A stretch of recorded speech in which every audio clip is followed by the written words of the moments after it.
বিসমিল্লাহির রহমানির রহিম। এবার সভাপতি সাহেব জুনায়েদ আল হাবিব সাহেবের হাতে ক্রেস্ট তুলে দিচ্ছেন আসফার আলী সাহেব। নারায়ে তাকবীর, মারহাবা মারহাবা। জুনায়েদ আল হাবিব, নারায়ে তাকবীর, নারায়ে তাকবীর।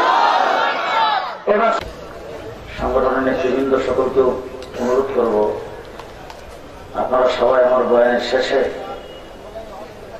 স্টেজে চলে আসবেন। সকলেই এক সারিতে দাঁড়াবেন। যারা উপস্থিত হয়েছে সকলে আপনাদেরকে দেখবেন এবং আপনাদের হাতে ক্রেস্ট ফুটে দেওয়া হবে। দরুদ শরীফ পড়ি। আল্লাহুম্মা সাল্লি আলা মুহাম্মাদ ওয়া আলা আলি মুহাম্মাদ কামা সাল্লাইতা আলা ইব্রাহিম ওয়া আলা আলি ইব্রাহিম ইন্নাকা হামিদুম মাজিদ। আল্লাহুম্মা বারিক আলা মুহাম্মাদ ওয়া আলা আলি মুহাম্মাদ কামা বারাকতা আলা ইব্রাহিম ওয়া আলা আলি ইব্রাহিম ইন্নাকা হামিদুম মাজিদ। نحمده ونصلي على رسوله الكريم، أما بعد فأعوذ بالله من الشيطان الرجيم. بسم الله الرحمن الرحيم. إنك لعلى خلق عظيم. وقال تعالى: لقد كان لكم في رسول الله أسوة حسنة. صدق الله العظيم. وقال رسول الله صلى الله عليه وسلم: لا يؤمن أحدكم حتى أكون أحب إليه من والده وولده أجمعين. وقال عليه الصلاة والسلام: من أحب سنتي فقد أحبني ومن أحبني كان معي في الجنة. وقال عليه الصلاة والسلام: من يرد الله به خيرا يفقهه في الدين أو كما قال عليه الصلاة والسلام. সম্মানিত সভাপতি, ওয়াজিবুল ইহতিরাম হযরত উলামায়ে কেরাম, আজিজ নওজওয়ান, সমবেত দরাদরান ইসলাম, মহান আল্লাহ রাব্বুল আলামিন আমাদেরকে দয়া করে মায়া করে ঢাকা শহরের জনবহুল এলাকার লক্ষ লক্ষ মানুষের মধ্য থেকে বাছাই করে নির্বাচিত করে জান্নাতের বাগানের জন্য কবুল করেছেন। এই জন্য সকলের শুকরিয়া আদায় করে বলবো আলহামদুলিল্লাহ। আমার বন্ধুগণ, এতগুলি মানুষ এইখানে আমরা জমায়েত হয়েছি, যারা এখানে দাঁড়ানো অবস্থায় যারা আছেন তাদের লক্ষ্য স্টেজের দিকে। আমি যে আপনাদের সামনে কথা বলার জন্য দাঁড়াইছি, আমাকে দেখতে খুব একটা ভালো দেখা যায় না, ভিতরটা খুব ভালো না। আমি এলেমের দিকটাও খুব নিচু দরজা, আমার কোনো এলেম কালাম নাই, আমল বলতেই নাই। কিন্তু আমার মতো একজন সাধারণ মানুষ, এতক্ষণ আপনারা এখানে দাঁড়ানো ছিলেন, বসা ছিলেন, কারি সাহেব যোগ্য মানুষ কোরআন তেলাওয়াত করতেছিলেন, আমার আগে হযরত মাওলানা মেরাজুল হক কাসিমি সাহেব বয়ান করতেছিলেন। ওনাদের এলেম আমল এবং ওনারা যোগ্য ব্যক্তি, ওনাদের দিকে তাকায়া আপনারা বসা দাঁড়ানো অবস্থায় ছিলেন। কিন্তু আমার মতো একজন মানুষকে দেখেও আপনারা এরকম চুপচাপ দাঁড়িয়ে আছেন, এটা আমার কোন যোগ্যতার প্রকাশ নয়। এটা হলো আজকে মাহফিলে যারা ইন্তজাম করেছেন, এইখানে কোরআন বর্ণনা করার জন্য করেছেন, রাসূলের সিরাত বর্ণনা করার জন্য করেছেন। আল্লাহ পাকের কালাম, রাসূলের সিরাত এই মাহফিলে আছে বলে প্রত্যেকটা মানুষ এইখানে স্টেজের দিকে তাকানো, একজন আরেকজনকে পোষা দেয় না, একজন আরেকজনের সঙ্গে কথাবার্তা বলে না, কোনো উচ্চবাচ্য নাই। পুলিশ তো দূরের কথা, গ্রামের একজন গ্রাম পুলিশও নাই, ভলান্টিয়ারও নাই। আজকের এই মাহফিলটা যে জিনিসটা প্রমাণ করে সেটা হলো মাহফিলে ইসলাম আছে, এই জন্য এখানে কোনো হই হুল্লোড় নাই। ইসলাম আছে সেখানেই মারামারি নাই, যেখানে ইসলাম আছে সেখানে খুন খারাপি নাই, যেখানে ইসলাম আছে সেখানে দুর্নীতি নাই। ইসলাম যেখানে নাই সেখানেই দুর্নীতি, ইসলাম যেখানে নাই সেখানেই মারামারি। মানে এতগুলি মানুষ এখানে আছেন, এখানে কোন প্রকার পুলিশ বাহিনীর প্রয়োজন হয় না। এর অন্তত এই যে আমি আপনাদের সামনে দাঁড়াইছি, আমার এই সাইডে বাঁশকুপা, এই সাইডে বাঁশকুপা, এই মধ্যখানের এই মানুষগুলি, শুধু এই মানুষগুলি যদি বাংলাদেশের কোন লিডারের জনসভায় উপস্থিত হয়, কয়েক দশজন পুলিশ দিয়া এইভাবে চুপ করে বসায় রাখতে পারবে না।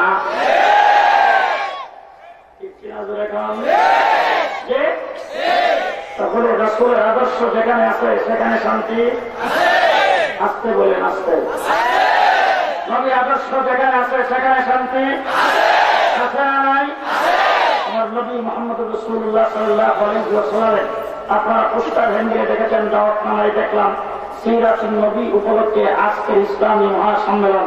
রাসূল সাল্লাল্লাহু আলাইহি ওয়াসাল্লামের সিরাত সম্পর্কে যদি জানতে চান, তিনটা জিনিস ভালো করে জানতে হবে আর বুঝতে হবে। এক নম্বর হলো শানে রাসূল, দুই নম্বরে হুব্বে রাসূল, তিন নম্বরে ইতাআতে রাসূল। কথাগুলি আজকে আপনারা যারা এখানে জমায়েত হয়েছেন ভালো করে মুখস্থ করে যাবেন।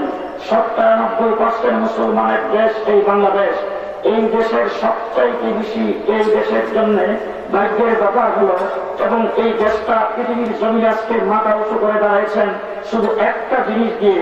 আজকে যারা মনে করেন ক্রিকেট খেলার মাধ্যমে আমরা জয়যুক্ত হয়েছি, ক্রিকেট খেলার মাধ্যমে জয়যুক্ত হয় নাই। এভারেস্ট বিজয় করার মাধ্যমে বাংলাদেশের সুনাম অর্জিত হয় নাই। বাংলাদেশের সুনাম অর্জিত হয়েছে কারি আসাদের মতো কোরআন তেলাওয়াতের মাধ্যমে। যেই দেশের সুনাম অর্জিত হয়েছে কোরআন তেলাওয়াতের মাধ্যমে, যেই দেশের সুনাম অর্জিত হয়েছে টঙ্গীর বিশ্ব ইজতেমার মাধ্যমে, যেই দেশের সুনাম অর্জিত হয়েছে হাফেজে কোরআনের মাধ্যমে, সেই দেশের জমিনে দাঁড়ায় আল্লাহর নবী সম্পর্কে যারা কটূক্তি করে বাংলার মাটিতে তাদের স্থান হবে না। মুসলমান, আজকের উনওয়ান, আজকের বিষয়বস্তু সিরাতুন নবী। সিরাতুন নবী সম্পর্কে ভালো করে জানবেন, ভালো করে বুঝবেন। যদি বুঝতে চান, জানতে চান, তিনটা বিষয় ভালো করে জানতে হবে। এক নম্বর হলো শানে রাসূল। সবাই বলেন, এক নম্বর শানে রাসূল, দুই নম্বরে হুব্বে রাসূল, তিন নম্বরে ইতাআতে রাসূল। শানে রাসূল, ইতাআতে রাসূল, এই তিনটা জিনিস যার ভিতরে থাকবে সেই ব্যক্তির নামটা উম্মতের খাতায় উঠবে। কয়টা জিনিস? কয়টা জিনিস? আমার নবীর গোটা জিন্দেগিটা তিন ভাগে বিভক্ত। কয় ভাগ? তিন ভাগে বিভক্ত। মিলাদুন নবী, সিরাতুন নবী, হায়াতুন নবী। তিন ভাগ। মিলাদুন নবী, সিরাতুন নবী, হায়াতুন নবী। আর মুসলমান, তাহলে শানে রাসূল, আমার নবীর শান কি, মর্যাদা কি, ইজ্জত কি, বরত্ব কি, পজিশন কি, এই সম্পর্কে প্রত্যেকটা মানুষের জানা থাকা দরকার। আরো যেরকম দরকার কিনা? নবী আল্লাহ পাক অনেক পাঠাইছেন। আমরা কথা কথাই বলি 1 লক্ষ বা 2,24,000 পয়গম্বর। আসলে এটা কোনো সঠিক কথা নয়। নবী আল্লাহ পাক অগণিত নবী পৃথিবীতে প্রেরণ করেছেন মানুষের হেদায়েতের জন্য। আদম আলাইহিস সালাম থেকে ঈসা আলাইহিস সালাম পর্যন্ত যত নবী পৃথিবীতে আগমন করেছেন, নবীদেরকে আল্লাহ পাক পাঠাইছেন কোন এরিয়ার জন্য, নবীকে আল্লাহ পাঠাইছে কোন গোষ্ঠীর জন্য, নবীকে আল্লাহ পাঠাইছে কোন এলাকার জন্য, নবীকে আল্লাহ পাঠাইছে কোন জাতির জন্য।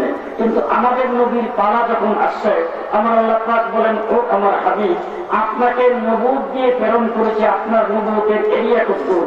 আমার আল্লাহ বলেন, আমি রব্বুল আলামিন, আপনি হইলেন রাহমাতুল লিল আলামিন। আমি আল্লাহর এরিয়া কতদূর, আপনার নবুয়তের এরিয়া কতদূর? আল্লাহর এরিয়া কতদূর, আমার নবীর নবুয়তের জি কথা বোধহয় বুঝেন না জি। এবার আমি আপনাদের জিজ্ঞেস করতে চাই, আল্লাহর এরিয়া কতদূর? নবীর ঘর পর্যন্ত, কুমিল্লা, চিটাগাং কতদূর? সারা পৃথিবী। আল্লাহ বলেন, ও আমার হাবিব, আমি আল্লাহ পাক আরশ কুরসি লৌহ কলমের আল্লাহ, আপনি আরশ কুরসি লৌহ কলমের নবী। আমি সিদরাতুল মুনতাহার আল্লাহ, আপনি সিদরাতুল মুনতাহার নবী। আমি জান্নাত জাহান্নামের আল্লাহ, আপনি জান্নাত জাহান্নামের নবী। আমি 7 আসমানের আল্লাহ, আপনি 7 আসমানের নবী। আমি ফেরেশতাদের আল্লাহ, আপনি ফেরেশতাদের নবী। আমি জিনের আল্লাহ, আপনি জিনের নবী। আমি নবীদের আল্লাহ, আপনি নবীদের নবী। আমি হুর গিলমানের আল্লাহ, আপনি হুর গিলমানের নবী। আমি तमाम কায়নাতের সৃষ্টি জগতের আল্লাহ, আপনি तमाम কায়নাতের সৃষ্টি জগতের জন্য আল্লাহ পাকের আল্লাহগিরি যুদ্ধ, আমার নবীর নবুয়তি কথা বলেন নাই?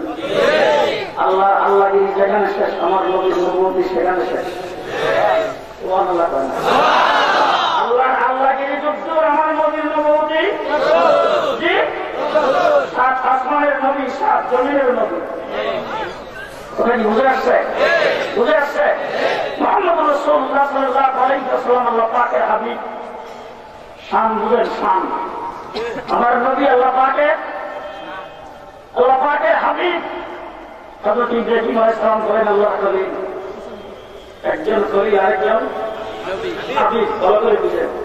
ডিকশনারি আজকে হাতে যে খুলে দেখবেন, ডিকশনারিতে লেখা আছে হাবিব অর্থ দুষ্ট, খলিল অর্থ দুষ্ট। হাবিবও ফ্রেন্ড, খলিলও ফ্রেন্ড। হাবিবও দুষ্ট, খলিলও দুষ্ট। হাবিবও বন্ধু, খলিলও বন্ধু। হাবিব আর খলিলের মধ্যে পার্থক্যটা কি? আমার আল্লাহ বলেন পার্থক্যটা হলো খলিলের সঙ্গে বন্ধুত্ব করে সব নিয়ে নিছি, আর হাবিবের সঙ্গে বন্ধুত্ব করে সব নিয়ে নিছি। একজনের সঙ্গে বন্ধুত্ব করে সব নিয়ে নিছে, আরেকজনের সঙ্গে বন্ধুত্ব করে সব দিয়ে দিছে। ইব্রাহিম তোমাকে খলিল বানাবো, তোমার অন্তর আমার জন্য দিয়ে দাও। বাচ্চা, ভাই, আত্মীয় স্বজন, যাবতীয় সবকিছুর থেকে সম্পর্ক কাটা করে আল্লাহর জন্য করে দিয়েছেন। ইব্রাহিমের অন্তর আল্লাহর জন্য দিয়ে দিচ্ছে। ইব্রাহিম তোমাকে খলিল বানাবো, তোমার জান আমার রাস্তায় দিয়ে দাও। নমরুদের আগুনে জান দিয়ে বসছে। ইব্রাহিম তোমাকে খলিল বানাবো, বিবি বাচ্চা আমার রাস্তায় দিয়ে দাও। যেখানে কোন দানা পানি নাই সেখানে বিবি বাচ্চা রেখে আসছে। ইব্রাহিম তোমাকে খলিল বানাবো, তোমার কলিজার টুকরা সন্তান আমার রাস্তায় দিয়ে দাও। সন্তানকে জবাই করার জন্য শরীর নিচে রেখে দিয়েছেন। আর আল্লাহ পাকের হাবিবের পালা যখন আসছে, আমার আল্লাহ পাক বলেন আপনি যদি রাজি আর খুশি থাকেন, ও পাহাড়টা আপনার জন্য স্বর্ণে পরিণত করে দেব। ও আমার হাবিব, আপনি আঙ্গুল দিয়ে ইশারা দিবেন, গাছ আপনার সামনে এসে কালিমা পড়তে থাকবে। আপনি আঙ্গুল দিয়ে ইশারা দিবেন, আবু জেহেলের মুড়ির ভিতরে পাথরকে কালিমা পড়াই দেওয়া হবে। আপনি আঙ্গুল দিয়ে ইশারা দিবেন, ইশারা দেওয়ার সাথে সাথে আকাশের চন্দ্র 3 টুকরা হয়ে যাবে। আপনি হাত উঠাবেন তার আকাম থেকে, উমরকে মুসলমান করে আপনার দরবারে পাঠাই দেওয়া হবে। আপনি মক্কার থেকে হাত উঠাবেন, বেলালকে হাবশার থেকে দরবারে পাঠিয়ে দেওয়া হবে। মদিনার থেকে হাত উঠাবেন, সালমান ফার্সিকে পারস্য থেকে আপনার দরবারে পাঠিয়ে দেওয়া হবে। ইয়েমান থেকে আবু হুরায়রাকে পাঠিয়ে দেওয়া হবে। আপনি বকরি স্তরের মধ্যে হাত রাখবেন, সেই বকরি কোনদিন বাচ্চা দেয় না, সেই বকরি স্তরের দুধ এনে দেওয়া হবে। আপনি হাত উঠাবেন বৃষ্টির জন্য, হাতটা মুখে মুছবার আগে আকাশ থেকে বৃষ্টি নাযিল করে দেওয়া হবে। খলিলের সঙ্গে দুষ্টি করে সব নিয়ে নিছে, হাবিবের সঙ্গে দুষ্টি করে সব নিয়ে নিছে। শানে রাসূল মুহাম্মদ রাসূলুল্লাহ সাল্লাল্লাহু আলাইহি ওয়াসাল্লামের শান। মুসলমান 20 পারা কোরআন, আমার নবী মুহাম্মদ রাসূলুল্লাহ সাল্লাল্লাহু আলাইহি ওয়াসাল্লামের জিন্দেগি, আমার নবীকে আল্লাহ পাক শান দিয়েছেন সবথেকে বেশি। কোরআন বলছেন ওয়া রাফা'না লাকা যিকরাক, ওয়া রাফা'না লাকা যিকরাক। ও আমার হাবিব, আপনার জিকিরকে আমি সর্বোচ্চ মুকামে উঠাইছি। কিভাবে উঠেছি? আমি আল্লাহর নাম যেখানে বর্ণনা হবে, আপনার নাম সেখানে বর্ণনা হবে। জান্নাতের প্রত্যেকটি গাছের পাতায় যেখানে আমি আল্লাহর নাম লেখা আছে, সেখানে আপনি হাবিবের নাম লেখা আছে। জান্নাতের কেকে আমার নাম লেখা, সেখানে আপনি হাবিবের নাম লেখা। জান্নাতের ওয়ালে আমার নাম লেখা, সেখানে আপনি হাবিবের নাম লেখা। আদম আলাইহিস সালামের জমানে যেখানে আমি আল্লাহর নাম, সেখানে আপনি হাবিবের নাম। ঈসা আলাইহিস সালাম পর্যন্ত সমস্ত নবীদের জমানে যেখানে আমি আল্লাহর নাম উচ্চারিত হয়েছে, সেখানে আপনি হাবিবের নাম উচ্চারিত হয়েছে। আসমানি যত কিতাব নাযিল করেছি, সমস্ত কিতাবে যেখানে আমার রুবুবিয়তের বর্ণনা, এখানে আপনি হাবিবের শানের বর্ণনা। রাসূলুল্লাহ সাল্লাল্লাহু আলাইহি ওয়াসাল্লামের শান, আমার আল্লাহ পাক বলেন এত শান, এত মুকাম, এত মুকাম, এত ইজ্জত আমি আল্লাহ পাক আপনাকে দিয়েছি। আদম আলাইহিস সালাম থেকে আপনার আলোচনা শুরু হয়েছে, ঈসা আলাইহিস সালাম পর্যন্ত সমস্ত নবীরা আলোচনা করেছেন। আপনি দুনিয়াতে আসার আগে আপনার আলোচনা তাওরীত, জবুর, ইনজিলে হয়েছে। দুনিয়াতে আসার পরে 40 বছর পর্যন্ত আবু জেহেলের মুখে আপনার প্রশংসা, আবু লাহাবের মুখে আপনার প্রশংসা, আবু তালেবের মুখে আপনার প্রশংসা, উতবা, শাইবা, মক্কার কাফের বেদিনের মুখে আপনার প্রশংসা। আপনাকে সবচাইতে বড় ডক্টরেট ডিগ্রি আর সাদিকুল আমিন বড় উপাধি সেই কাফের মুশরিকরা আপনার সম্পর্কে দিয়েছেন। এবার আপনি যখন নবুয়ত প্রাপ্তি হয়েছেন, হযরত আবু বকর সিদ্দিক থেকে শুরু করে 1450 বছর পর্যন্ত আপনার প্রশংসা চলছে। কিয়ামত পর্যন্ত প্রশংসা চলতেই থাকবে। এত প্রশংসা যার হবে, তাকে যদি প্রশংসা করতে করতে উপরের দিক উঠায়া আল্লাহ রাসূল, রাসূলই আল্লাহ,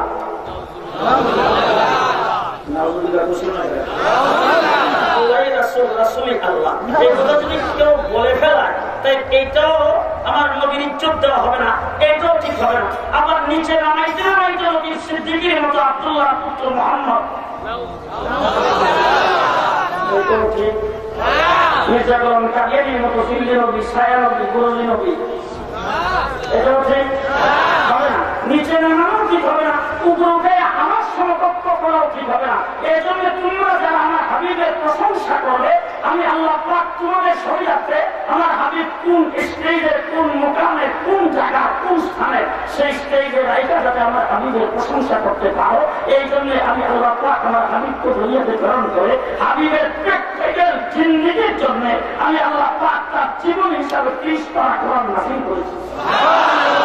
30 পারা কোরআন আমার নবীর জিন্দেগি, 30 পারা কোরআন আমার নবীর জিন্দেগি। আমাদের আয়েশা সিদ্দিকের কাছে সাহাবায়ে কেরাম বলছেন, আমাদের আল্লাহ নবী তো দুনিয়া থেকে চলে গেছে, আমাদেরকে একটু রাসূলের আখলাক চরিত্র সম্পর্কে কিছু বলেন। আমাদের ডাক দিয়ে তো তোমার মনে হয় কোরআন শরীফ পড়া ছেড়ে গেছো? বলে না আমাদের, আমরা তো কোরআন শরীফ পড়া ছাড়ি না। ওই কোরআন যদি না ছাড়ো তাইলে প্রশ্নটা কিভাবে করবা? কারণ কোরআন 30 পারা কোরআন হলো তোমার নবীর জিন্দেগি, 30 পারা কোরআন তোমার নবীর আখলাক। আপনি বিসমিল্লাহ থেকে শুরু করে সূরা নাসের 3 পর্যন্ত প্রত্যেকটা আয়াত এবং কোরআন শরীফের জায়গা জায়গায় জিজ্ঞেস করেন কোরআনকে। আল্লাহ নবীর হাত, পাও, নাক, মুখ, চোখ, যাবতীয় সবকিছু, চেহারা থেকে শুরু করে পায়ের কথা পর্যন্ত, আমার ভাইয়ের মাথা থেকে পা পর্যন্ত, আমার রাসূল সাল্লাল্লাহু আলাইহি ওয়াসাল্লামের কথা, বার্তা, রাতের গুণ, বিবাহ, শাদী, যাবতীয় সবকিছু 30 পারা কোরআন একটা একটা করে আপনার সামনে জবাব দিয়ে দিবে। এক একটা করে জিজ্ঞেস করেন। আপনি কোরআনকে বলেন, রাসূল বলছে আমি তখন নবী ছিলাম যখন হযরত আদম আলাইহিস সালাম পানি আর মাটিতে মিশ্রিত অবস্থায় ছিল। তাই রাসূলকে আল্লাহ পাক তৈরি করেছেন আগে, দুনিয়াতে প্রেরণ করেছেন সকলে পরে। সকলে পরে। এবার কোরআনকে জিজ্ঞেস করেন, কোরআন রাসূল তো তৈরি হয়েছেন আগে, দুনিয়াতে আসছে পরে। এবার বলতো দেখি তাইলে দুনিয়াতে আসার আগে হুজুরের নামটা কি ছিল? কোরআন বলে মুবাশশিরান বিরাসূলি ইয়াতি মিন বাদি ইসমুহু আহমদ। আচ্ছা হুজুর দুনিয়াতে আসার পরে নাম কি হয়েছে? বলে ওমা মুহাম্মাদুন ইল্লা রাসূল মা কানা মুহাম্মাদুন আবা আহাদিন মিন রিজালিকুম মুহাম্মাদুর রাসূলুল্লাহ। আচ্ছা তাই রাসূল সাল্লাল্লাহু আলাইহি ওয়াসাল্লামের জন্মগ্রহণ করেছেন, ওই কোন শহরে জন্মগ্রহণ করেছেন? কোরআন তুমি বলে দেখি। কোরআন বলে লা আকসিমু বিহাযাল বালাদ। বলে আচ্ছা তাই হুজুর যে বসবাস করতেন তিনি কোন শহরে বসবাস করতেন? কোরআন বলে ওয়া হাযাল বালাদি আমিন। বলে আচ্ছা তাই রাসূল সাল্লাল্লাহু আলাইহি ওয়াসাল্লামের চেহারাটা কেমন ছিল? বলে ওয়াদুহা ওয়াল লাইলি ইযা সাজা। বলে আচ্ছা তাই রাসূল সাল্লাল্লাহু আলাইহি ওয়াসাল্লাম যে কথা বলতেন তার কথাগুলি কেমন ছিল? বলে ওয়া ইয়ানতিকু আনিল হাওয়া ইন হুয়া ইল্লা ওয়াহয়ু ইউহা। আচ্ছা তাইলে রাসূল তো সবসময় কথা বলতেন না, অনেক সময় হুজুর গম্ভীর হয়ে চুপ করে বসে থাকতেন, তার চুপ করাটা কেমন ছিল? বলে লা তুহাররিক বিহি লিসানাকা লিতা'তারা বিহি ইন্না আলাইনা জামআহু ওয়া কুরআনা। আচ্ছা তাইলে রাসূল সাল্লাল্লাহু আলাইহি ওয়াসাল্লাম ব্রেইনের দ্বারা চিন্তা ভাবনা করতেন, এই সম্পর্কে তোমার কিছু জানা আছে? বলে আচ্ছা তাইলে রাসূল সাল্লাল্লাহু আলাইহি ওয়াসাল্লামের সিনাটা কেমন ছিল? বলে আলাম নাশরাহ লাকা সাদরা। আচ্ছা তাইলে হুজুরের জান্নাতটা কেমন ছিল? বলে ওমা রামাইতা ইযা রামাইতা ওয়ালাকিন্নাল্লাহ রামা। বলে বড় হুজুরের বামহাতটা কেমন ছিল?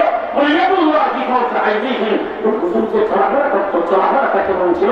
বলে কুরসিয়ু ফিহা। আচ্ছা তাইলে রাসূল সাল্লাল্লাহু আলাইহি ওয়াসাল্লাম উনি যে ঘুমাইতেন তার ঘুমটা কেমন ছিল? বলে ইয়া আইয়ুহাল মুসাম্মিল কুমিল লাইলা ইল্লা কালিলা। বলে ঘুমাইলে আল্লাহ পাক তাকে কি বলে সম্বোধন করে ডাকতেন? বলে ইয়া আইয়ুহাল মুত্তাসিল কুম ফাআনজির। বলে আচ্ছা তাইলে রাসূল সাল্লাল্লাহু আলাইহি ওয়াসাল্লাম উনি তো বিবাহ শাদী করেছেন, তার বিবিদের সম্পর্কে কিছু জানা আছে? কোরআন বলে ইয়া আইয়ুহান নাবিয়্যু কুল লিআজওয়াজিকা। বলে আচ্ছা শুনলাম হুজুরের মেয়েরা জন্মগ্রহণ করেছেন, লালন পালন করে তাদেরকে বিবাহ শাদী দিয়েছেন, মেয়েদের সম্পর্কে কিছু জানো নাকি? বলে ইয়া আইয়ুহান নাবিয়্যু কুল লিআজওয়াজিকা ওয়া বানাতিকা। আচ্ছা তাইলে উনি যে বিয়ে করছেন ওনার শ্বশুর সম্পর্কে কিছু জানো? বলে ওয়াল্লাযীনা মাআহু। বলে শ্বশুর তো একজন না আরো আছে। বলে আসিদ্দা ওয়াল কুফার। বলে আচ্ছা তার জামাইদের সম্পর্কে কিছু জানা আছে? বলে রুহামাউ বাইনাহুম। বলে জামাই তো একজন না আরো আছে। বলে তারাহুম রুকআন সুজদান ইয়াবতাগুনা ফাদলান মিনাল্লাহি ওয়া রিদওয়ানা। বলে আচ্ছা উনি যে বিয়ে করছেন ওনার সারা সঙ্গী সম্পর্কে কিছু জানা আছে? বলে কিরামিন বারারা। বলে আচ্ছা তাইলে ওনার একজন কালো বেড়াও ছিল খাদেম, খাদেম সম্পর্কে কিছু জানো? বলে ইন্নাল্লাযীনা ক্বালু রাব্বুনাল্লাহু সুম্মা ইসতাকামু। বলে আচ্ছা তাইলে হুজুর যে পৃথিবীতে আসছে তার উদ্দেশ্য সম্পর্কে কিছু জানো নাকি? কোরআন বলে ইয়াতলু আলাইহিম আয়াতিহি ওয়া ويزكيهم ويعلمهم الكتاب والحكمة আচ্ছা তাইলে এবার কোরআন বলো দেখি আমরা যারা আজকে এই মাহফিলে এসে রশিদুর রহমান ফারুক সাহেবের জন্য অপেক্ষায় আছি আমাদের জন্য করণীয় আল্লাহ কি নির্ধারণ করেছেন কোরআন বলে মা আতাকুমুর রাসূল ফাখুযুহু ওয়া মা নাহাকুম আনহু ফান্তাহু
এবার আমরা যারা এখানে আসছি আজকে মাহফিলের সভাপতির নেতৃত্বে চলেন সবাই তো আল্লাহর কাছে যাই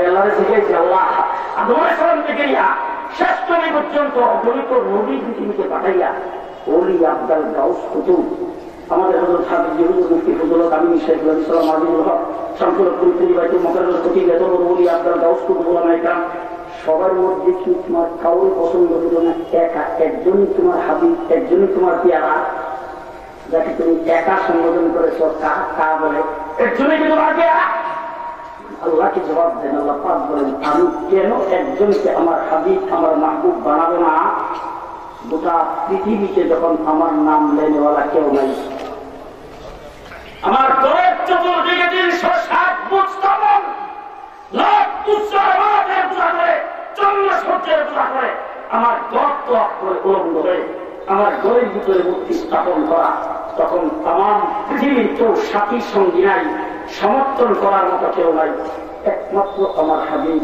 আমার ঘরকে সামনে নিয়ে দাঁড়াইছেন আল্লাহু আকবার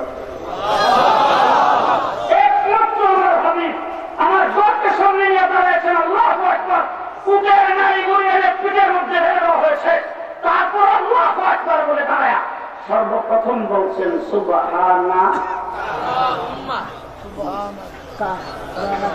সুবহানা সুবহানা ওয়া বিহামদি ওয়া তাবারাক ইসমুকা ওয়া তাআলা জাদ্দুকা ওয়া লা ইলাহা গায়রুকা اللهم إنا نستعينك ونستغفرك ونؤمن بك ونتوكل عليك ونثني عليك الخير ونشكرك ولا نكفرك الحمد لله رب العالمين الرحمن الرحيم مالك يوم الدين إياك نعبد وإياك نستعين معبود তুমি ছাড়া কেউ নাই রহমান তুমি ছাড়া কেউ নাই রাহিম তুমি ছাড়া কেউ নাই রব্বুল আলামিন তুমি ছাড়া কেউ নাই কিয়ামত পীরের বিচারের মালিক তুমি ছাড়া কেউ নাই, একমাত্র তোমার ইবাদত করি, একমাত্র সাহায্য তোমার কাছেই চাই। আমার হাবিব বলছেন মাহবুব তুমি ছাড়া কেউ নাই, আমি আল্লাহ বলছি মাহবুব তুমি ছাড়া কেউ নাই। আমার হাবিব বলছে মাহবুব তুমি ছাড়া কেউ নাই, আমিও বলছি মাহবুব তুমি ছাড়া কেউ নাই। আমার হাবিব বলছে সুবহানাকা, আমিও বলছি ইন্না আতাইনাকা। কোরআন বলছেন কোরআন। আমি তো আসলে এই এখানে ওলামায়ে কেরাম যারা জমা আছেন তাদের সামনে কথা বলার মতো যোগ্যতা রাখি না, কিন্তু ছাত্র যখন পড়তে যায় অনেক সময় উস্তাদের সামনে সবক দেওয়া লাগে, সবক শোনা লাগে। আমি সবক শোনাইতেছি ওনাদের। কোরআন বলছেন কোরআন ওলামায়ে কেরাম এখানে আছে, ও আমার হাবিব আপনার রবের কসম, তার রবের কসম, আপনার রবের কসম। মুফাসসিরিনগণ লিখেছেন আপনার রবের কসম। রব কি শুধু ওনার না আমাদের? জি, তমাম কায়নাতের রব। আল্লাহ বলে ও আমার হাবিব আপনার রবের কসম, ফালা রাব্বিকা, আপনার রবের কসম। মুফাসসিরিনগণ লিখেছেন আল্লাহ পাকের হাবিবকে আল্লাহ বলতে চাচ্ছেন ও আমার হাবিব রব একমাত্র আমি আপনার, যারা হবে আপনার তারা হবে আমার, যারা হবে আপনার, যারা হবে আপনার, তারা হবে, তারা হবে। আবু বকর সিদ্দিক আপনার, আবু বকর সিদ্দিক আপনার, আবু বকর সিদ্দিক আমার, উমর ইবনে খাত্তাব আপনার, উমর ইবনে খাত্তাব আমার, সোয়ালত সাহাবায়ে কেরাম আপনার আমার, আবু জেহেল আপনার না আমারও না, আবু লাহাব আপনার না আমারও না, বাংলাদেশের নাস্তিক আর মুরতাদা আপনার না আমারও না, আপনার না আমারও না, সিদ্দিকী আপনার না আমারও না।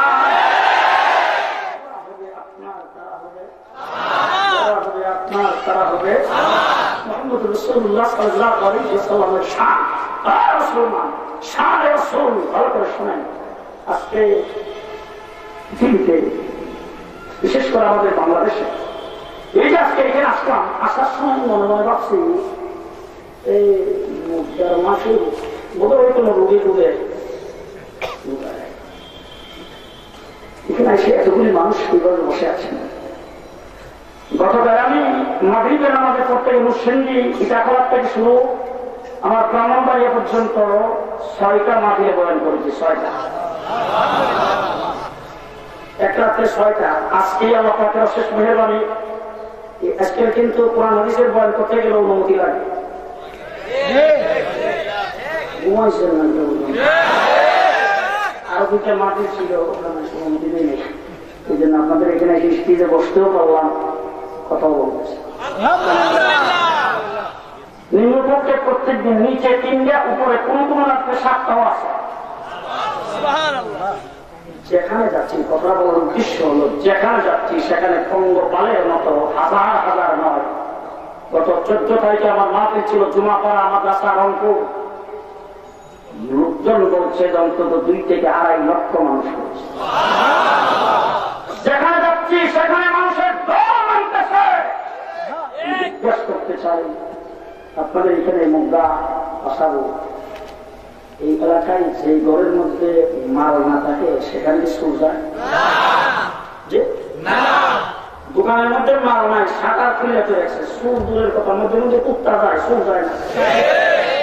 এখন মাল যেখানে নাই সেখানে চুপ, যেখানে মাল আছে এই জায়গার মধ্যে কিন্তু সুরের মজা আছে, সেখানে সুর যায়। বাংলাদেশে ইসলাম, মুসলমান, আলেম, উলামা, মসজিদ, মাদ্রাসা, কোরআন, হাদিস, ইসলামী সম্মেলন, ওয়াজ মাহফিল, তাবলীগ, জামাতের ইজতেমার মান আছে। এই জন্য নবী সিদ্দিকের মতো নাস্তিকের উত্তাপ সুরেরাও আছে।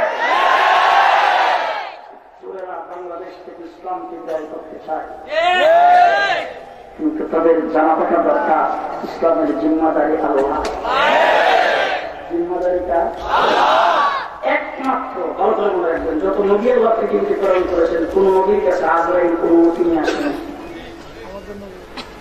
একমাত্র আল্লাহ পাকের হাবিবের কাছে আজরাইল অনুমতি নিয়ে আসে।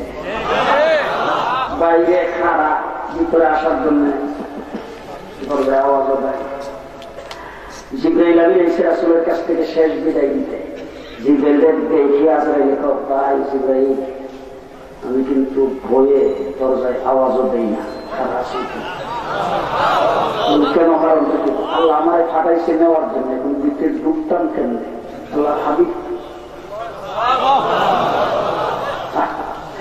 তুমি যখন ভিতরে যাইতেছ আমার সালামটা দিয়ে একটু অনুমতি লয়, যদি অনুমতি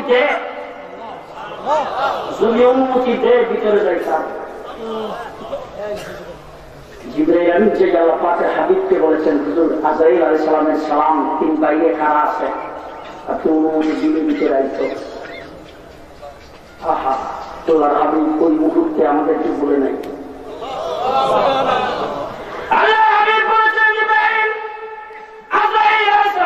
আমিও চলে যাওয়ার জন্য প্রস্তুতি গ্রহণ করেছি, তবে জিবরাইল ভালো করে শোনো, আল্লাহ পাকের পক্ষ থেকে একটা জিনিস আমার জানা দরকার। আমি দুনিয়া থেকে চলে যাওয়ার পরে কিয়ামত পর্যন্ত আমার উম্মত পৃথিবীতে থাকবে, আমার উম্মতের জিম্মাদারি কে গ্রহণ করবে?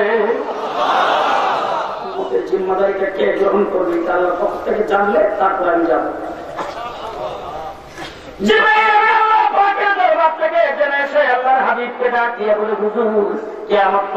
আপনার উম্মত পৃথিবীতে থাকবে, আপনার উম্মতের জিম্মাদারি স্বয়ং আল্লাহ রাব্বুল আলামিন গ্রহণ করে নিয়েছেন। উম্মতের জিম্মাদারি কার? আর জোরে বলতে হবে আল্লাহ। যে উম্মতের জিম্মাদারি আল্লাহ, সেই উম্মতের উপরে আক্রমণ করে কেউ কিছু করতে পারে না, করতে পারে না, পৃথিবীর থেকে কেউ বিদায় করতে পারবে না। অতীতে নবী পৃথিবীতে আসছে, নবী গেছে, নবীর মুজিজাও, নবীর কিতাবও গেছে না আছে, মুজিজাও নবুয়তিও গেছে। আমাদের নবী দুনিয়ার থেকে চলে গেছে। মুহাম্মদ রাসূলুল্লাহ সাল্লাল্লাহু আলাইহি ওয়াসাল্লামকে আল্লাহ পাক দুই প্রকারের মর্যাদা দান করেছেন। আমার আল্লাহ বলেন, আমার হাবিব অতীতে যত নবী প্রেরণ করেছি, নবীদেরকে মর্যাদা দান করেছি, কাউকে একটা, কাউকে দুটা, কাউকে 10টা, কাউকে 3টা, কাউকে 10টা। আপনার পালা যখন আসছে, আপনাকে সমস্ত নবীদেরকে যত মর্যাদা দিয়েছিলাম, একা আপনাকে এর চাইতে বেশি মর্যাদা দান করেছি। অগণিত মর্যাদা আল্লাহ পাক আপনাকে দান করেছি। অতীতের নবীদের মর্যাদা ছিল এক প্রকার, আপনার মর্যাদা দুই প্রকার। এক প্রকার মর্যাদা হল জিসমানি মর্যাদা, জিসিম রোগে আকারে চলে গেছে, মর্যাদাও চলে গেছে। আরেক প্রকারের মর্যাদা হল নবুয়তি মর্যাদা। কিয়ামত পর্যন্ত নবুয়তি আছে, মর্যাদা আছে। জিসিমের মর্যাদা, মুখের থেকে থুতু বের হয়, হযরত আলীর চোখের মধ্যে লাগাইছে, চোখ ভালো হয়ে গেছে। হযরত আবু বকর সিদ্দিকের জখমে লাগাইছে, জখম ভালো হয়ে গেছে। মুখের থুতু মর্যাদা। শরীর থেকে গাম বের হয়, গামটা মেশকে আম্বর থেকে বেশি সুগন্ধি। চেয়ারের মধ্যে বসছে, চেয়ার থেকে সুগন্ধি। রাস্তা দিয়ে হাসছে, রাস্তার মাটির থেকে সুগন্ধি। গাছের নিচে বসছে, গাছের পাথর থেকে সুগন্ধি। বাচ্চার মাথায় হাত থেকে আদর করেছেন, বাচ্চার মাথার থেকে সুগন্ধি। জিসমানি মর্যাদা, জিসমানি মর্যাদা। উনি মা বাপের করে গেছে, যাই বলে একটা বকরি দাও, দিকে দুধ গ্রহণ করে খেতাম। বলে দুধের বকরি আমার করে নাই, বলে তাই সামনের বকরিটা দেও তো, তিনি দুধ গ্রহণ করে খাই। উম্মে মা বাপে বলে, শোনো, এই বকরিটা কোনোদিন বাচ্চাও দেয় নাই, আর বাচ্চা দেওয়ার গাভীর হওয়ার বয়সও হয় নাই। আল্লাহ নবী কাছে আমার কাছের নিচে আর ওলানটার মধ্যে হাত দিছে, ওলানটা দুধে ভরপুর হয়ে গেছে। জিসমানি মর্যাদা। আমার রাসূল সাল্লাল্লাহু আলাইহি ওয়াসাল্লামকে দিয়েছেন। আবু জাহেল এসে বলে, মুখের ভিতরে কি আছে বলতে পারলে তোমাকে নবী মানবো। যেই বলছে আল্লাহ নবী তো চাচা, মুখের ভিতরে জিজ্ঞা আছে, হিরো যদি করে দেয়। আবু জাহেল এটা তো আমার মনে ছিল না, তুমি যখন মনে করছো জিজ্ঞা করলে তো আরো ভালো হয়। আল্লাহ যদি আঙ্গুল দিয়ে ইশারা দিচ্ছে, মুখের ভিতরে পাথর কালিমা পড়তে শুরু করছে। আবু জাহেল গেছে, বলে ওই যে গাছটা তোমার নবুয়তির কথা বললে তোমাকে তো হিসেবে বিশ্বাস করবো। আল্লাহ নবী ডাক দিয়ে গাছটা জায়গার থেকে বলতে হবে না, কাছে এসে দিতে হবে। আবু জাহেল তো আমি তো বলছিলাম জায়গার থেকে দিতে পারো, তো মনে করছো কাছে এসে পারো না। আল্লাহ নবী আঙ্গুল দিয়ে ইশারা দিচ্ছে, গাছ মাটি সহ হুজুরের সামনে এসে কালিমা পড়তে শুরু করে। অলৌকিক ঘটনা দেখাও, যে ঘটনা দেখে আমরা বিশ্বাস করতে পারি তুমি নবী। আল্লাহ নবী তো সাতটা অলৌকিক ঘটনা দেখি জমিনে দেখাবো না আসমানে, জমিনের আসমানে। আবু জাহেলকে তো চাইছিলাম তো জমিনে, তুমি যখন মনে করে দিচ্ছ আসমানে, তাই আসমানে দেখালে তো আরো ভালো হয়। রাসূল সাল্লাল্লাহু আলাইহি ওয়াসাল্লাম আঙ্গুল দিয়ে ইশারা দিচ্ছে, আকাশের চন্দ্রটা দুইটা বাঘ হইয়া দুইদিকে পড়ে গেছে। জিসমানি মুজিজা, জিসমানি মুজিজা। রাসূল সাল্লাল্লাহু আলাইহি ওয়াসাল্লাম ইস্তেনজা করার জন্য গেছেন, ইস্তেনজা করে যখন আসছে আমাদের আয়েশা সিদ্দিকা গেছে জায়গাটা দেখতে, মাসলা বোঝার জন্য। হুজুর ইস্তেনজা কেমনে করছে, কেমনে বলছে, সাইয়া আয়েশা, আমাদের আয়েশা সিদ্দিকা বলে আশ্চর্য হয়ে হুজুরকে জিজ্ঞেস করতেছে, হুজুর মাসলা বোঝার জন্য গেছিলাম আপনার জায়গাটা দেখতে, কিন্তু যাওয়ার পরে অনেকগুলি প্রশ্ন ভিতরে চাকরা দিচ্ছে। বলে কি প্রশ্ন? এক নম্বর প্রশ্ন হইল, দুইটা পাওয়ার দাগ ঠিকই দেখছি, কিন্তু মধ্যখানে কোন মহিলা আবর্জনা দেখলাম না।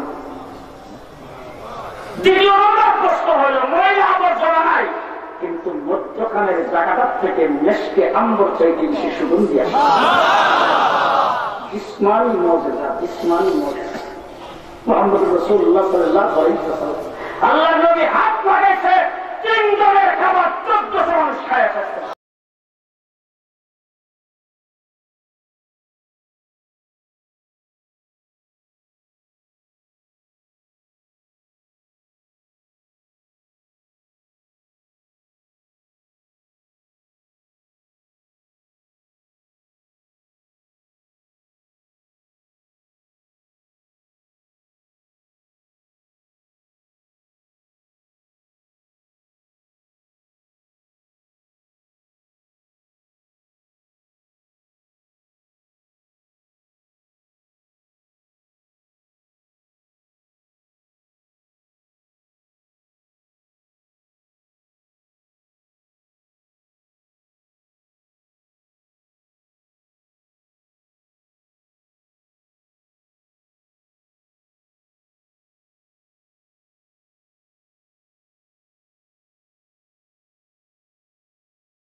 আরবি ভাষায়, পৃথিবীতে আরবি ভাষা বলতে তো কোনো দেশে নাই। আরবি ভাষা আছে বর্তমান পৃথিবীর নির্দিষ্ট 17টা দেশের ভাষা আরবি, 17টা দেশের ভাষা আরবি। যারা কুরআনের ভাষায় কথা বলে বিশ্বের খ্রিস্টানদেরকে চ্যালেঞ্জ করে বলতে চাই, তোমাদের ইনজিল কিতাব হিব্রু ভাষায় নাযিল হয়েছিল, বিশ্বের দরবারে হিব্রু ভাষার অস্তিত্ব না। আমার কোরআনের ভাষাও আছে, কোরআনও আছে না নাই? ইবাদতের দায়িত্ব কার? আরো বলে কান। মুহাম্মদ রাসূলুল্লাহ সাল্লাল্লাহু আলাইহি ওয়াসাল্লামের কাছে জিবরাইল আমিন কোরআন নিয়ে আসছে। জিবরাইল পড়ে, আল্লাহর নবী শুনে, এখন আপনাদের এই মুগ্ধা বাসাবো পর্যন্ত কোরআন পৌঁছাইতে দায়িত্বটা হুজুর রাসূলের আছে না? হুজুর দায়িত্ব মনে করেন জিহ্বার একটু নাড়া দিচ্ছে যাতে মুখস্থের মধ্যে কোনো ভুল না হয়। আল্লাহ কি বলে, লা তুহাররিক বিহি লিসানাকা লিতাহজাল বিহি ইন্না আলাইনা জামআহু ওয়া কুরআনা। জিহ্বা নাড়া ছাড়া কষ্ট না, কোরআন মুখস্থ রাখার জন্য জিহ্বা নাড়তে হবে না। আমি আল্লাহ পাক আপনার সিনার ভিতরে 30 পারা কোরআন জমা করার দায়িত্ব গ্রহণ করব। শুধু আমার আল্লাহ পাকের হাবিবের সিনার ভিতরে আল্লাহ পাক বলেন কিয়ামত পর্যন্ত কোটি কোটি উম্মতের সিনার ভিতরে 30 পারা কোরআন জমা হয়। আছে আছে আছে। ইমামে আযম আবু হানিফা রাহমাতুল্লাহি আলাইহির কাছে একজন ছাত্র আসছে ভর্তি হওয়ার জন্য। হুজুর আমি ভর্তি হইতে আসতে আমাকে ভর্তি করেন। ইমামে আযম আবু হানিফা রাহমাতুল্লাহি আলাইহির নাম শুনছেন তো? শুনেন? জানেন তো? জানেন আমাদের মাযহাবের ইমাম? আসতে দুঃখজনক ব্যাপার, সৌদি আরব, আমিরাত, কাতার, কুয়েতে যায়, রাস্তা যাবে লেবারি কাজ করে, রাজার গোদালি। ওই বাবা 20 বছর থেকে হায়া মসজিদ থেকে 8 টাকা করে বাইরে চলে যায়। ইমাম সাহেব মাদ্রাসার মুআক্কিল শরীফ আইয়া 8 টাকা দিতে যায় না, বখারি শরীফ আছে বুঝতে বলতে বললাম না, 8 টাকা আমি বখারি শরীফ আছে নিয়োগ বান্ধে মাদ্রাসায় পরিশ্রম বৃহস্পতিবারে হইতো সাপ্তাহিক জলসা। আমরা ওই বক্তৃতা করার জন্য হুজুরের খারাপ করে হাতে কিন্তু একদিন হুজুরে জিজ্ঞেস হুজুর এইভাবে বললে কিনো, এইভাবে বললে তুমি যে একটা ক্যাডা।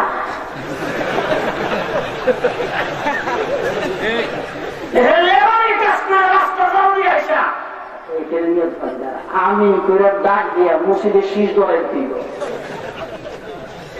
আমি জিজ্ঞেস করতে চাই, শাইখুল হাদিস আল্লামা আজিজুল হক রাহমাতুল্লাহি আলাইহি 55 বছর পর্যন্ত যিনি 60,000-এর উপরে আলেমকে বুখারী পড়াইছে, তিনি বুখারী শরীফ বুঝে না? তিনি বুখারী শরীফের মধ্যে পাইছে না তার নামাজ 20 টাকা, 8 টাকা। তিনি লেবারিস্টা কাজ করে হয়েছে, বুঝতাম না। বাইতুল মুকাররমের খতিব ওবাইদুল হক সাহেব তিনি ভাই নাই, হাফিজ হুজুর ভাই নাই, মুফতি ফজলুল কামিল সাহেব ভাই নাই, মুফতি আব্দুর রহমান ভাই নাই, আল্লাহ মাহমুদ শফি ভাই নাই। তুমি ডাক্তারিয়া ভাইরা করতে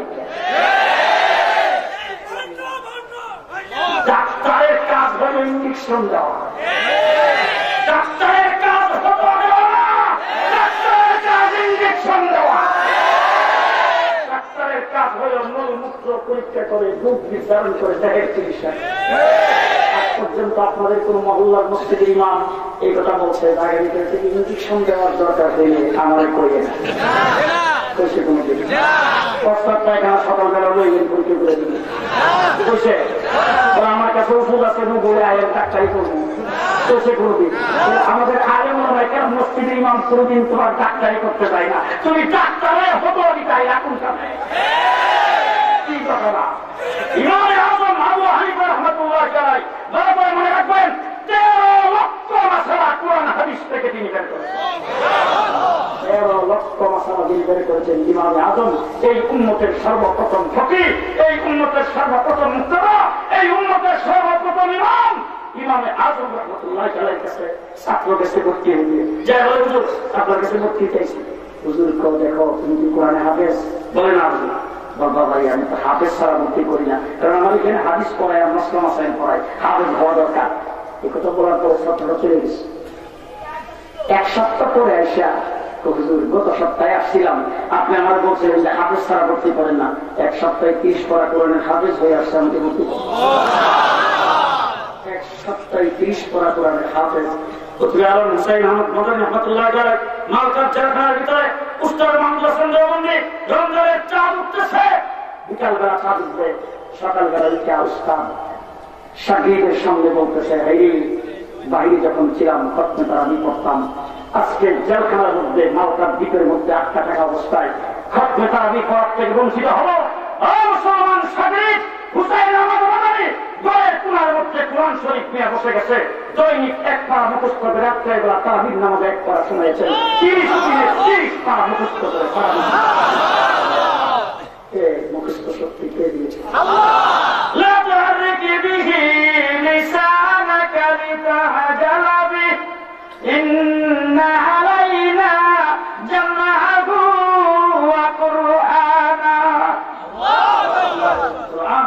ভিতরে জমা করার দায়িত্ব আমি আল্লাহ।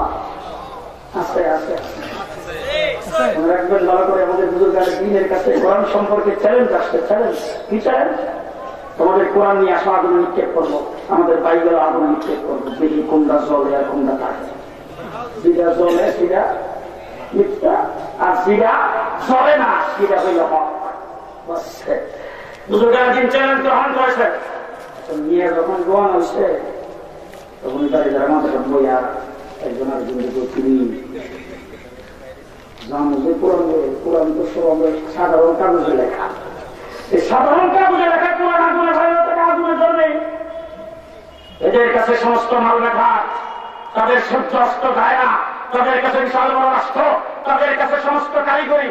তারা হয়তো কেমন কাগজের মধ্যে বাইবেল লেখা আনবে যেই কাগজে আগুন স্পর্শ করে না, এটা ফায়ার প্রুফ, আগুনে করে না। তখন তো আমরা ফেল মারবো। আমাদের মধ্যে একজন বুজুর্গ নুর হোসেন কাছে বিষয় লাগায়, বুজুর্গ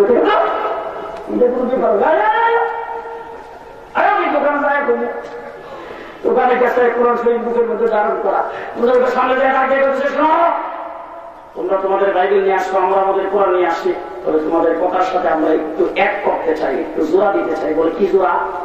জোড়াটা হইল তোমরা তোমাদের বাইবেল বুকে ধারণ করো, আমরা আমাদের কোরআনকে বুকে ধারণ করলাম। তোমরা তোমাদের বাইবেল বুকে ধারণ করে আগুনে ঝাঁপ দিয়া পড়বা, আমরা আমাদের কোরআন নিয়ে আগুনে ঝাঁপ দিয়া পড়বো।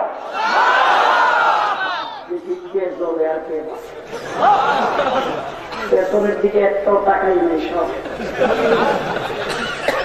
3.5 লক্ষ কোরআনের কপি আগুন দিয়ে জ্বালানো হয়েছে। 14,000 আলেমকে ফাঁসির কাস্টে ঝোলানো হয়েছে। পরিষ্কার কথা বলে যাচ্ছি, হযরত হাফিজ হুজুর রাহমাতুল্লাহ আলাইহির সাথে দীর্ঘ 6-7 বছর ছিলাম। হুইল চেয়ারে হুজুরকে নিয়ে যাওয়া হতো। হুজুর কোথাও সামনে কাগজ দেখলেই ডাকে একটি হুজুরকে জিজ্ঞেস করলাম, হুজুর কাগজ দেখলে আপনি উড়াই দেখুন, কাগজ কত জায়গায় ঘুরে থাকে, কত জায়গায় ঘুরে থাকে।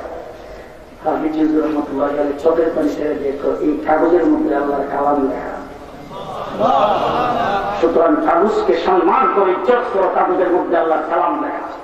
হযরত শেখ কাদিয়া রাহমাতুল্লাহ আলাইহি দেখেছি কাগজ পড়া দেখলে চোখের পানি সহ কাগজকে উঠাইতেন আর চোখের পানি ছাড়তেন। এই কাগজ রাস্তার মধ্যে মানুষের পায়ে নিচে পড়ে। আমাদের বুজুর্গের দিন কাগজকে পর্যন্ত এইভাবে মহব্বত করেছেন। যারা মহব্বত করেছেন কোরআন লেখার কারণে, কাগজকে যারা মহব্বত করে তারা কোনদিন কোরআনে আগুন জ্বালাইতে পারে না। আগুন তারাই যায় যারা কোরআন বিরোধী,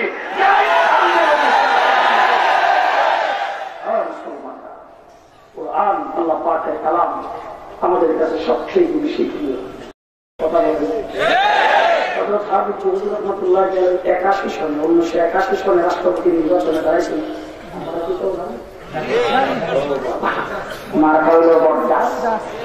আমার একজন কাজে হুজুর যে মা খারাপ হইল, মা খারাপ মধ্যে শয়তান পায়।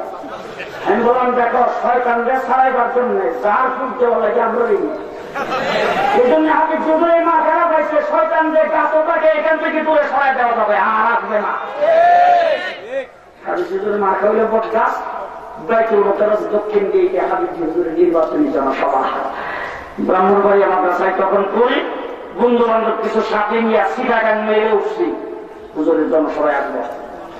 আইতেছি নরসিংদী আইসি পরে দেখি হকাররা পত্রিকা বিক্রি করে। একটা পত্রিকা কিনলাম, দেখতে পাচ্ছ কিনা দেখি 5 পৃষ্ঠা বড় বড় হেডিং দিয়ে প্রেসিডেন্ট পদপ্রার্থী ছিল 83 জন।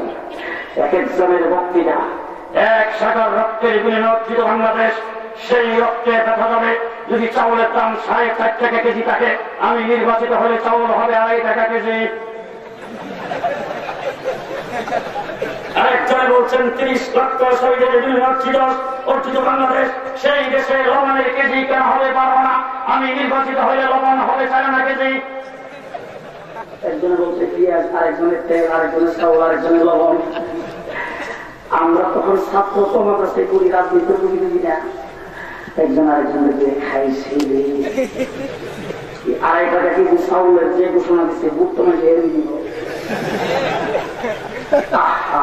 হাবিজুর এই জায়গাতে ফের মারবে, কারণ হাবিজুরের চাউলের দাম, পেঁয়াজের দাম, লবণের দাম কোনোটাই জানা নাই। এখন মনে মনে এখানে বলতেছি, একজনে কইতেছি আল্লাহ শাইখুল হাদিস আল্লাহ সাহেব, মৌলানা শামসুদ্দিন কাসিম সাহেব রহমতুল্লাহ আলাইহি, মুফতি ফজলুল কামিল সাহেব, এই সমস্ত বড় বড় হুজুররা যারা আছে, তারা যদি হাবিজুরের একটু ক্লিপটা দিত যে হুজুর উঠতে আপনি চাউলের কেজি 2 টাকা করে নেন, তাই আজকে যে মানুষ হইব জনসভায়, আর এই পেপার পত্রিকায় 2 টাকা কেজি চাউলের খবরটা গেলে বাংলাদেশের মানুষের হাবিজুরে দিব। চিন্তা ভাবনা করতে করতে বাইতুল মুকাররমে আইসা জুমার নামাজ পড়লাম। জুমার নামাজের পরে একদম স্টেজের সামনে যায় জুতাগুলি নিচে রাইখা বসছি আসন একটা। আর বাংলাদেশের বড় বড় ওলামায়ে কেরাম একজন স্টেজ থেকে নাম ঘোষণা হচ্ছে আর বক্তৃতা দিতেছেন, আর হাবিজুর স্টেজের কোনার মধ্যে বইয়া আল্লাহ স্টেজের কোনার মধ্যে। আমি আমার ছাত্র ভাইয়ের টাকা দিয়ে কইলাম, দেখ না ব্যাপারটা প্রেসিডেন্ট বড় পার্টি হয়েছে, এখনো তোষ দিয়ে যাবে। এখন সাংবাদিকদের সঙ্গে কথা বলবে, পেপার পত্রিকা দেখবে, বক্তৃতা এই হবে, এখনো যে তোষ দিয়ে যাবে। সর্বশেষ হাবিব হুজুরের নাম ঘোষণা করা হইল। এখন জাতির উদ্দেশ্যে হাবিব হুজুর বক্তব্য রাখবেন। আল্লাহ যে ঘোষণা হয়েছে হাবিব হুজুর বক্তব্য রাখবেন, দেখা লাগি নিয়ে হুজুর দাঁড়াইছে। আমরা যারা নিচে বসা, আমার দিকে লক্ষ্য করেন, আমার দিকে লক্ষ্য করেন, আমরা যারা নিচে বসা, আমরা একজন যার একজন যে মানুষ জনসভায় হয়েছে, হাবিব হুজুর যদি উঠতে ওই চাউল আর তেলের কথাটা তৈরি করে আর গিয়ে কথাটা কইল।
ফেসবুক, ইন্টারনেট, মোবাইল, আপনাদের একটু মার্কেট যাচাই করে আপনাদেরকে যদি জিজ্ঞেস করি আপনারা বলবেন আজকে থেকে 2 বছর আগে চাউলের দাম যা ছিল এখন তো 10 টাকা কমছে।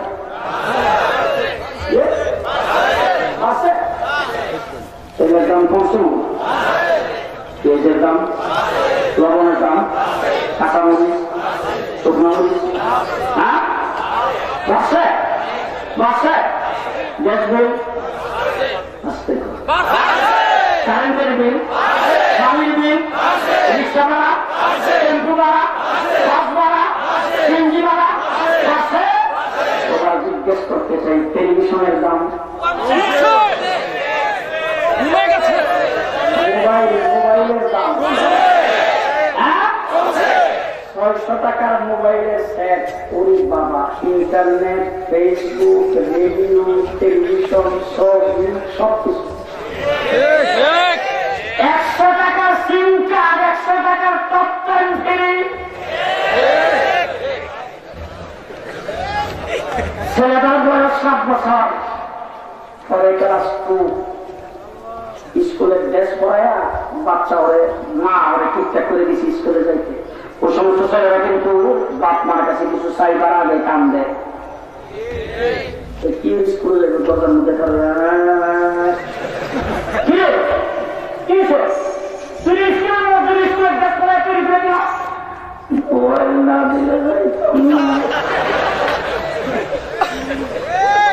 এখন মা কি করবো,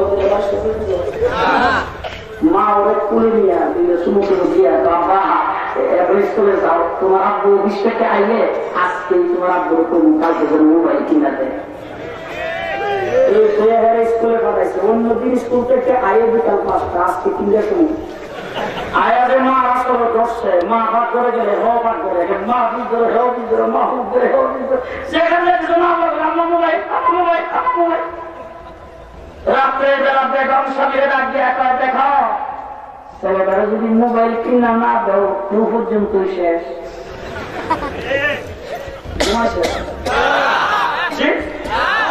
সরকারের 90টা ছেলে মেয়ের হাতে মা বাবা মোবাইল কিনে দিতে হয় না, নিজেরাই কিনছে।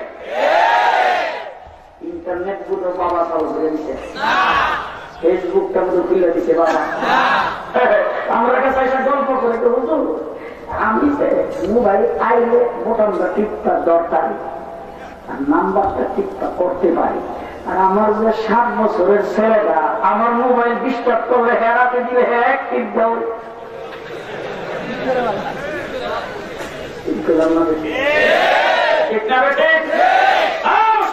ফেসবুক থেকে ছেলেটাকে ফেরানো যাবে না, ইন্টারনেট থেকে ফেরানো যাবে না, মোবাইল থেকে ফেরানো যাবে না।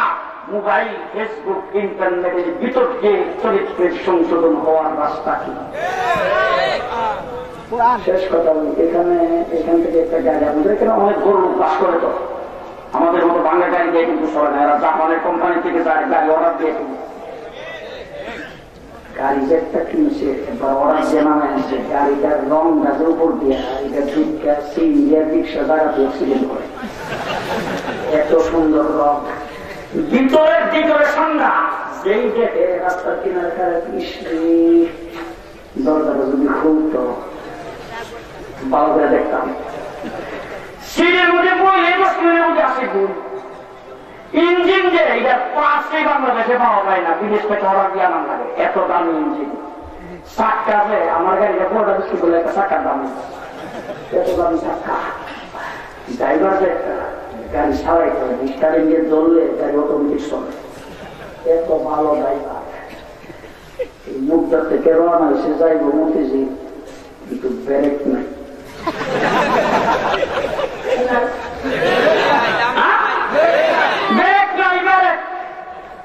মতিঝিল যাইব না, খালো যাইব। কি কারণ? কি কারণ?